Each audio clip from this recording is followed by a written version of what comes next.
Hello बच्चों, तो आज हम class 11 chemistry chapter number 3 atomic structure का नया लेक्चर लेकर आए। पिछले लेक्चर में हमने पूरा रदरफोर्ड एटॉमिक मॉडल पूरा समझाया था कि उन्होंने एक एटॉमिक मॉडल दिया कि एटम में इलेक्ट्रॉन कहाँ पर है, प्रोटॉन कहाँ पर है और उसके कुछ डिफेक्ट्स थे। उन्होंने कहा था कि जनाब इलेक्ट्रॉन जो है न्यूक्लियस के गिर्द अराउंड जो है वो सर्कुलर ऑर्बिट में घूमता है और कंटिन्यूसली एनर्जी इमिट करता है। अब अगर वो कंटिन्यूसली एनर्जी इमिट करता है तो एक वक्त तो ये आएगा कि उसकी एनर्जी ख़त्म हो जाएगी और वो न्यूक्लियस में गिर जाएगा। दूसरी बात कि लाइन स्पेक्ट्रम वो नहीं समझा सके कि भाई अगर कंटिन्यूसली अगर एनर्जी इमिट कर रहा है तो फिर तो उसको कंटिन्यूस स्पेक्ट्रम देना चाहिए, लेकिन मिलता हमें लाइन स्पेक्ट्रम है।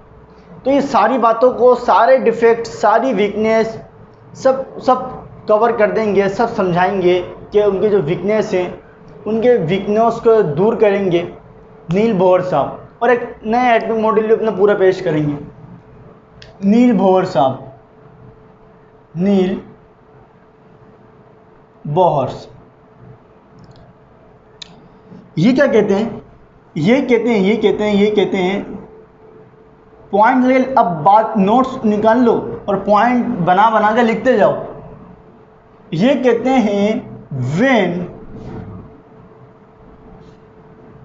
कहते हैं इलेक्ट्रॉन रिवॉल्व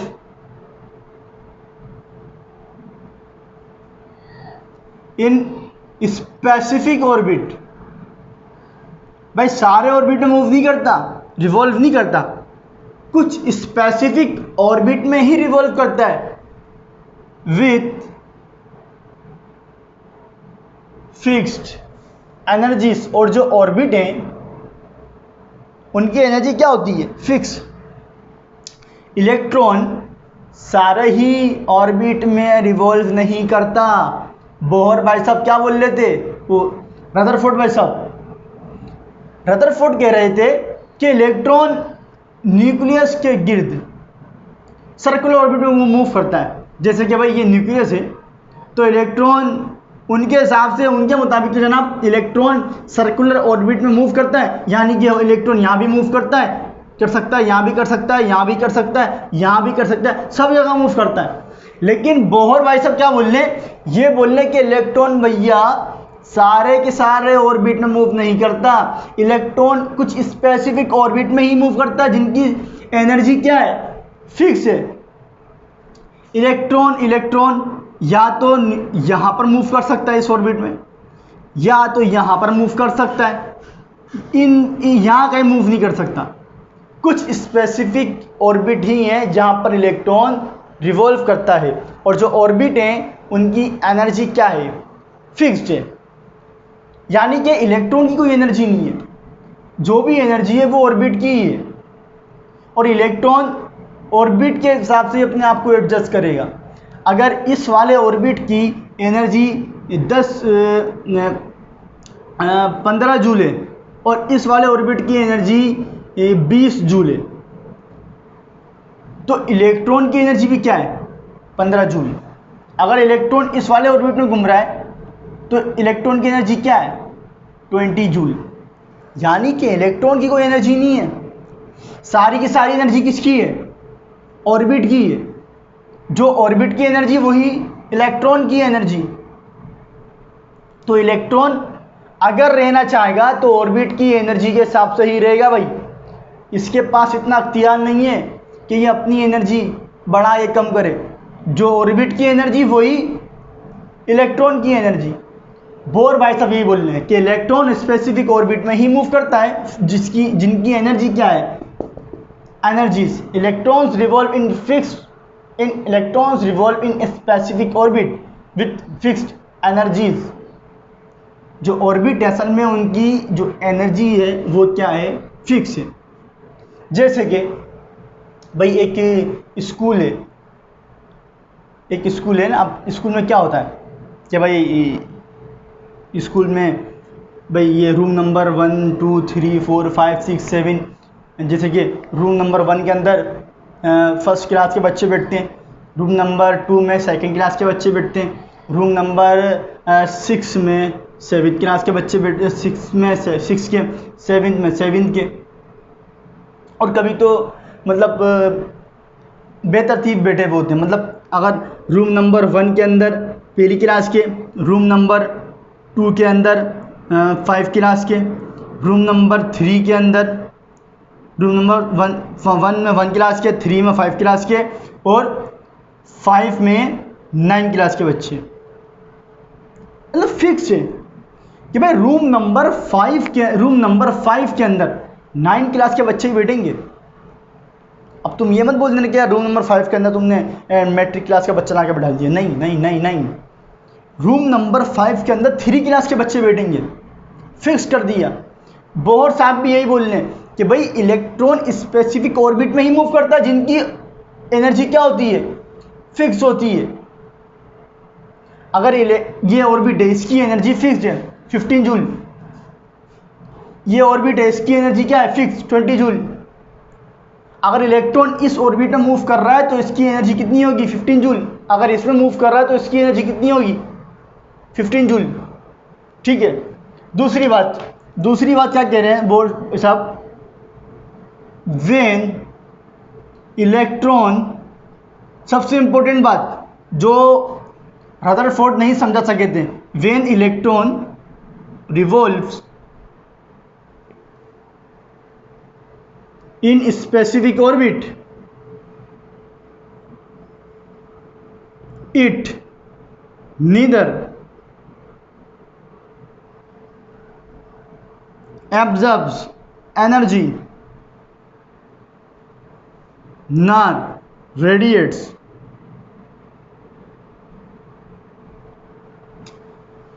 रदरफोर्ड ने क्या बोला था कि भाई इलेक्ट्रॉन सर्कुलर पाथ में रिवॉल्व कर रहा है और कंटिन्यूस क्या कर रहा है, कंटिन्यूसली एनर्जी इमिट करते जा रहा है।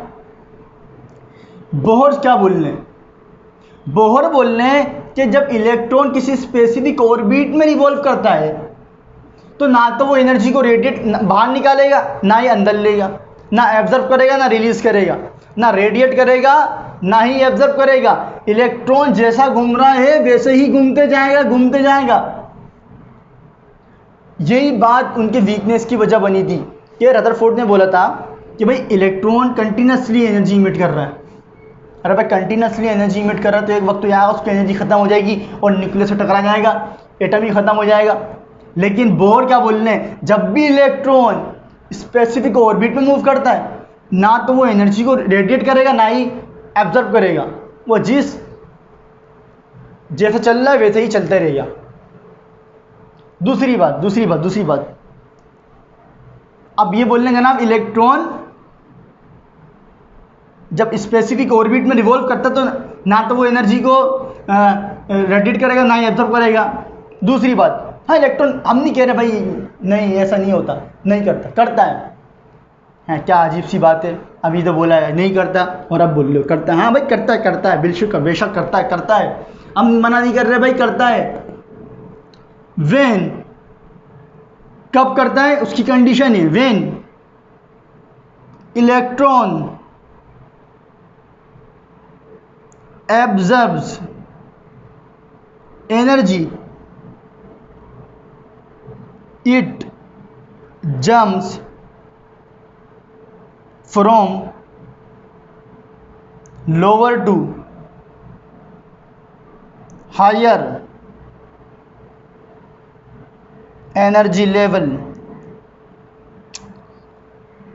चलो भाई,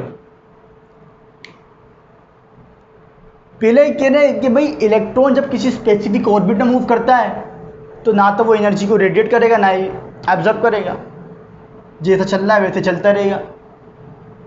दूसरी बात कि भाई इलेक्ट्रॉन करता है, हाँ भाई करता है, एब्जॉर्ब भी करता है, रेडिएट भी करता है।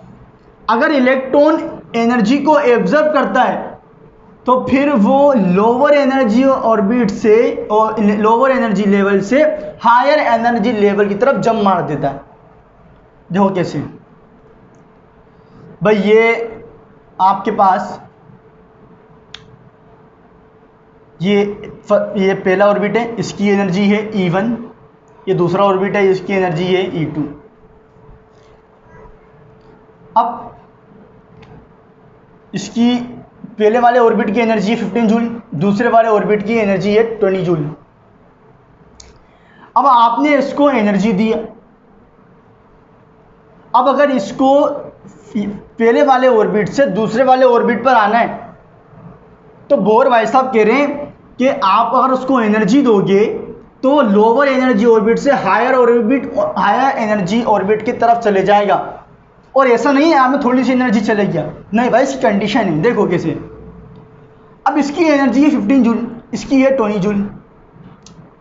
आपने इसको एनर्जी दिया, आपने इसको एनर्जी दी, ये लोअर एनर्जी ऑर्बिट से हायर एनर्जी ऑर्बिट की तरफ तभी जाएगा जब इसकी एनर्जी सेकंड ऑर्बिट के बराबर हो जाए।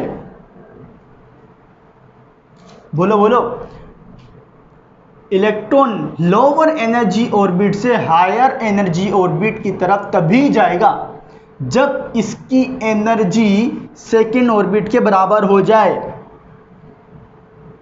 देखो कैसे, इसकी 15 जूल है, तुमने एनर्जी दिया, तुमने मान लो 2 जूल की एनर्जी दी, 15 एनर्जी जूल, तुमने 2 जूल की एनर्जी दी। कितनी एनर्जी हो गई इसकी पहले ऑर्बिट, जो इलेक्ट्रॉन पहले ऑर्बिट में 17 जूल। इलेक्ट्रॉन एनर्जी को एब्जॉर्ब भी नहीं करेगा।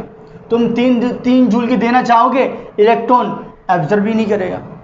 तुम 4 जूल की देना चाहोगे, इलेक्ट्रॉन एब्जॉर्ब ही नहीं करेगा। तुम जब इसको एनर्जी दोगे जैसे ही 5 जूल की, अब वो एब्जॉर्ब कर लेगा, लेकिन जैसे ही एब्जॉर्ब करेगा इसकी एनर्जी कितनी हो गई अब 20 जूल। तो ये वाले ऑर्बिट में रहेगा ही नहीं, ये डायरेक्ट जंप मार के दूसरे ऑर्बिट में आ जाएगा।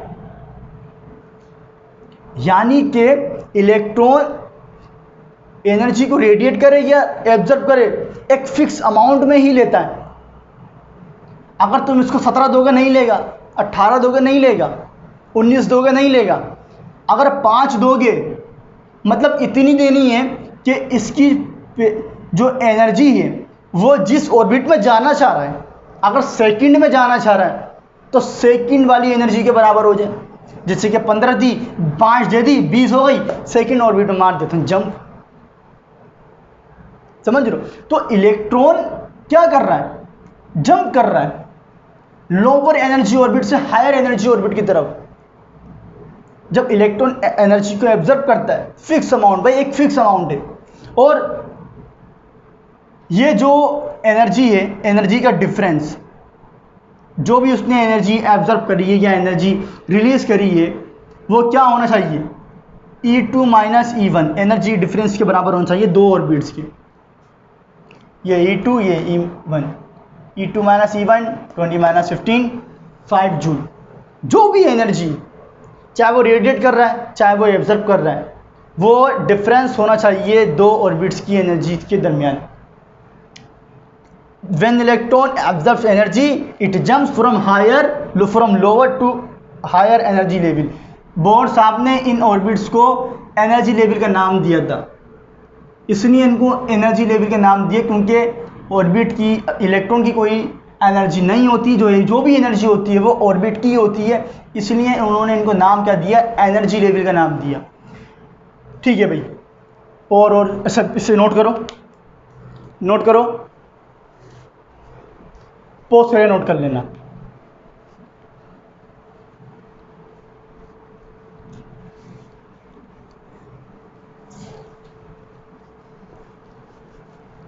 चलो भाई, कि इलेक्ट्रॉन स्पेसिफिक ऑर्बिट में ही मूव करता है, और जब इलेक्ट्रॉन स्पेसिफिक ऑर्बिट में मूव करता है तो ना तो वो एनर्जी एब्जॉर्ब करता है, ना ही रेडिएट करता है, और अगर एब्जॉर्ब कर ले तो लोअर एनर्जी ऑर्बिट से हायर एनर्जी ऑर्बिट की तरफ जंप कर देता है। When electron radiates,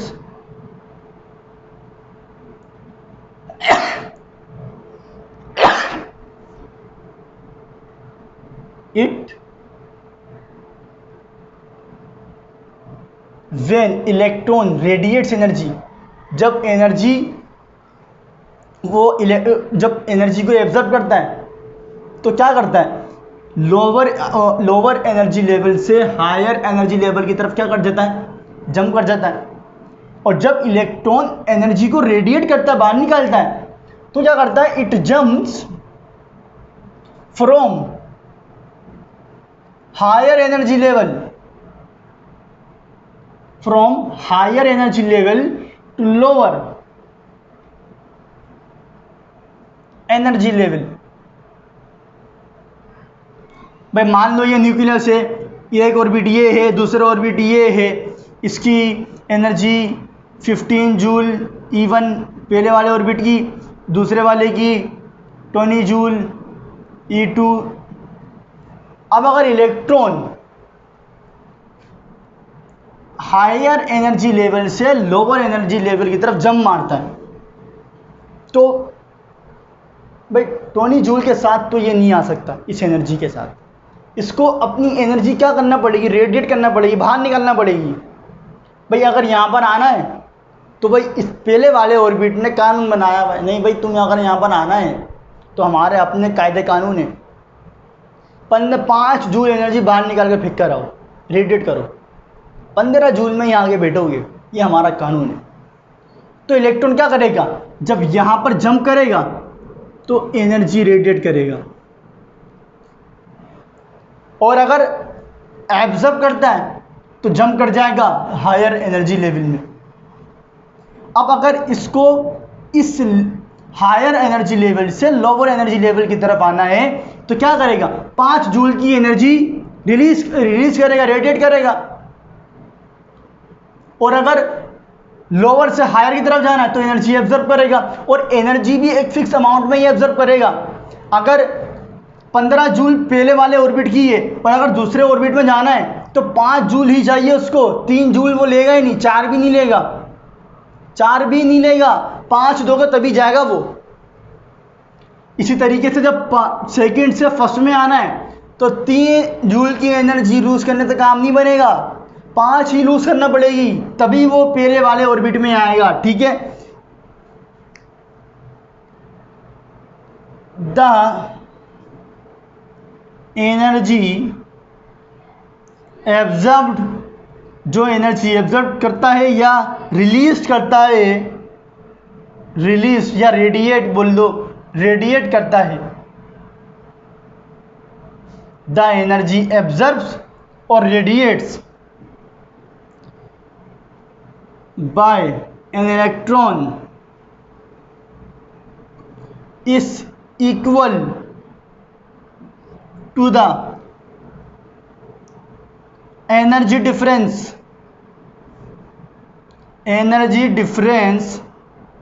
between 2 orbits and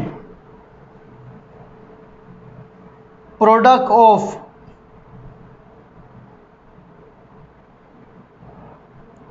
Planck's constant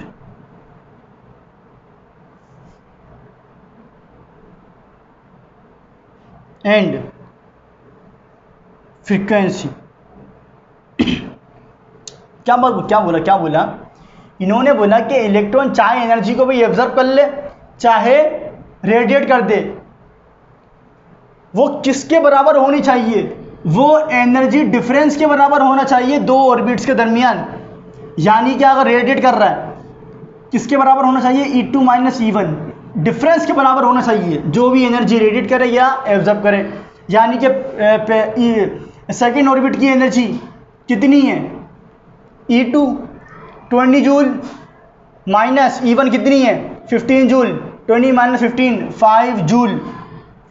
electron energy को चाहे एब्जॉर्ब करे या चाहे रेडिएट करे, दोनों ही कंडीशन में, दोनों ही सिचुएशन में उसकी जो वो किसके बराबर होना चाहिए, एनर्जी डिफरेंस के बराबर होना चाहिए। ये बात इन्होंने बोली। या किसके बराबर हो, प्लैंक्स कांस्टेंट और म्यू। ये भाई ये एच क्या है, ये प्लैंक्स कांस्टेंट है, बताएंगे इसे जब पढ़ाएंगे। जैसे हर चीज़ से कांस्टेंट है ना, gravitational constant, gravitational acceleration constant, तो हर ये भी कांस्टेंट है, प्लांक्स कांस्टेंट। और ये क्या है, ये फ्रीक्वेंसी है। तो डेल्टा ई जो एनर्जी को एब्जॉर्ब की या एनर्जी को रिलीज किया, वो क्या हो, एनर्जी डिफरेंस के बराबर हो दो ऑर्बिट्स के दरमियान। इतनी ही एनर्जी, अगर एनर्जी के डिफरेंस के बराबर ही होना चाहिए, अगर उसको एनर्जी एब्जॉर्ब करनी है तब भी डिफरेंस के बराबर ही एनर्जी एब्जॉर्ब करेगा। अगर रेडिएट करनी है तब भी इतनी ही एनर्जी, डिफरेंस दो ऑर्बिट्स के दरमियान एनर्जी के डिफरेंस के बराबर ही वो एनर्जी को एब्जॉर्ब करेगा या रेडिएट करेगा। ठीक है, चलो भाई, जहाँ क्या हो, एनर्जी का डिफरेंस क्या हो, प्रोडक्ट हो प्लांक्स कांस्टेंट और म्यू। म्यू करते हैं फ्रीक्वेंसी। चलो भाई, और सबसे इंपॉर्टेंट बात जो इन्होंने कही, सबसे इंपॉर्टेंट बात इन्होंने क्या कही, इन्होंने कहा कि इलेक्ट्रॉन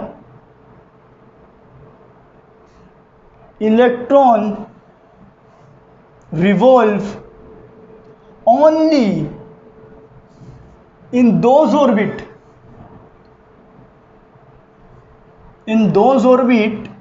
whose angular momentum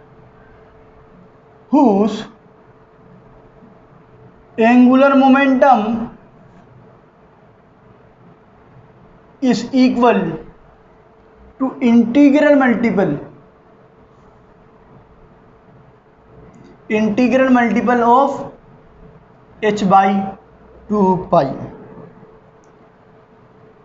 चलो भाई, क्या बोला है कि इलेक्ट्रॉन, पहले क्या बोला भाई इन्होंने कि इलेक्ट्रॉन एक तो स्पेसिफिक ऑर्बिट में मूव करता है जिनकी एनर्जीज क्या होती हैं, फिक्स। जब इलेक्ट्रॉन स्पेसिफिक ऑर्बिट में मूव करता है तो ना तो वो एनर्जी को रेडिएट करता है ना ही रिलीज करता है। तीसरी बात क्या बोली कि एनर्जी अगर एब्जॉर्ब कर ले तो लोअर से हायर एनर्जी ऑर्बिट की तरफ चले जाएगा, और अगर रेडिएट कर दे तो हायर से लोअर की तरफ आ जाएगा। और जो एनर्जी रिलीज करे, रेडिएट करे, वो क्या हो, दो ऑर्बिट्स की एनर्जीज के दरमियान क्या हो, डिफरेंस होना चाहिए। इतनी ही एनर्जी वो रेडिएट करेगा, इतनी ही वो एनर्जी एब्जॉर्ब करेगा, डिफरेंस के बराबर होना चाहिए। और फिर बोलने के electron revolves only in those orbit whose angular momentum is equal to integral multiple.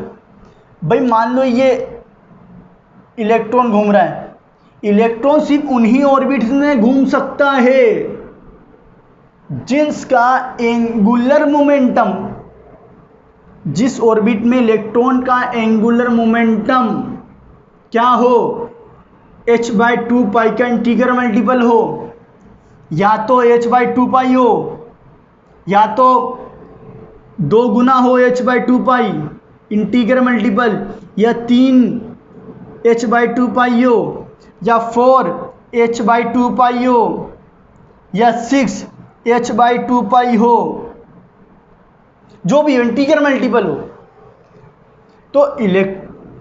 तो बोहर भाई सब क्या बोल रहे हैं कि इलेक्ट्रॉन सारे ऑर्बिट में पहली बात तो मूव नहीं करते, और दूसरी बात ये भी बता रहे हैं कि इलेक्ट्रॉन सिर्फ उन्हीं ऑर्बिट्स में मूव कर सकता है, रिवॉल्व कर सकता है जिसका एंगुलर मोमेंटम क्या हो, इंटीग्रल मल्टीपल हो।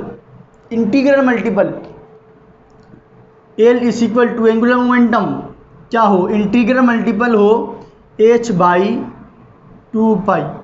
एंगुलर मोमेंटम पढ़ा है आपको, हम फिजिक्स के टीचर भी हैं तो पढ़ाएंगे।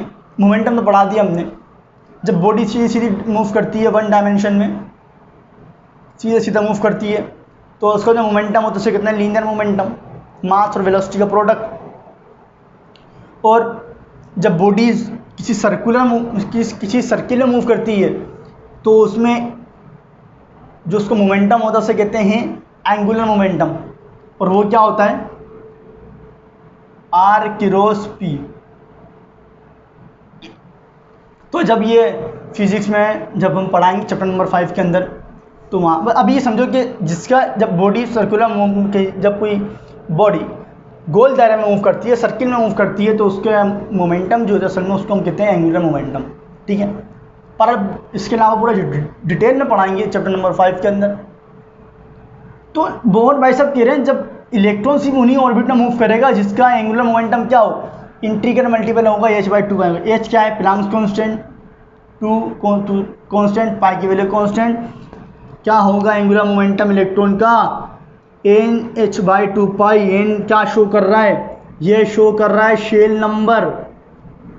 यानी कि तुमसे अगर कोई पूछे कि यार इलेक्ट्रॉन का फर्स्ट ऑर्बिट का एंगुलर मोमेंटम क्या है, तो n की जगह 1। कोई पूछे दूसरे ऑर्बिट का क्या है, तो n की जगह 2। तीसरे ऑर्बिट का क्या है, n की जगह 3। ये शेल नंबर को शो कर रहा है, n शेल नंबर को शो कर रहा है, शेल नंबर को। तो बोर भाई साहब कह रहे हैं कि इलेक्ट्रॉन सिर्फ उन्हीं ऑर्बिट में मूव करेगा जिसका एंगुलर मोमेंटम क्या होगा, इंटीग्रल मल्टीपल होगा l = h/2 पाई। मतलब h/2 पाई का इंटीग्रल मल्टीपल होगा। n क्या शो कर रहा है, कोई भी इंटीजर 1 2 3। n का मतलब क्या है, शेल नंबर l। अच्छा देखो भाई, एंगुलर मोमेंटम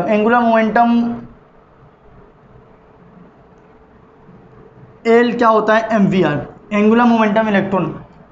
अभी यहाँ हम वैसे नहीं पढ़ा रहे, बस अभी आप ये समझ लो कि इलेक्ट्रॉन का एंगुलर मोमेंटम क्या होता है, mvr।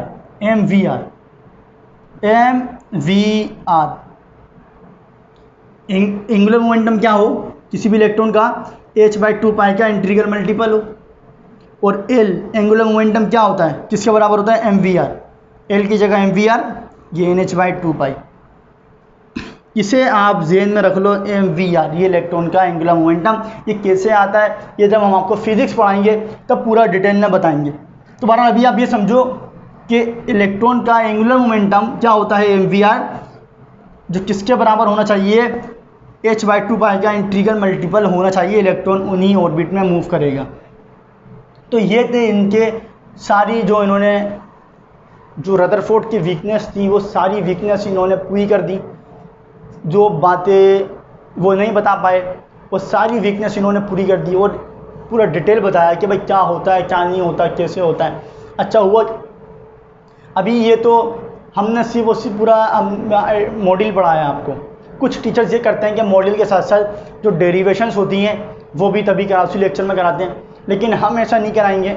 हमने आज सिर्फ लेक्चर किया है, अब अगले लेक्चर में हम इसकी करेंगे डेरिवेशंस, चाहे वो एनर्जी की हो या रेडियस की हो, जो भी हो। हम डेरिवेशन को एक सीरीज़ में करेंगे और लेक्चर को एक सीरीज़ में। तो हमने इसी लेक्चर में नहीं कराया, वरना कुछ टीचर यही करते हैं कि लेक्चर में ही वो डेरिवेशंस कराते हैं। तो अभी तो हमने सिर्फ लेक्चर किया, अगले लेक्चर में हम जो पूरी सीरीज करेंगे डेरिवेशंस की, तो वो लाजमी देखिएगा। बाकी पढ़ाई कीजिए। अल्लाह हाफिज़।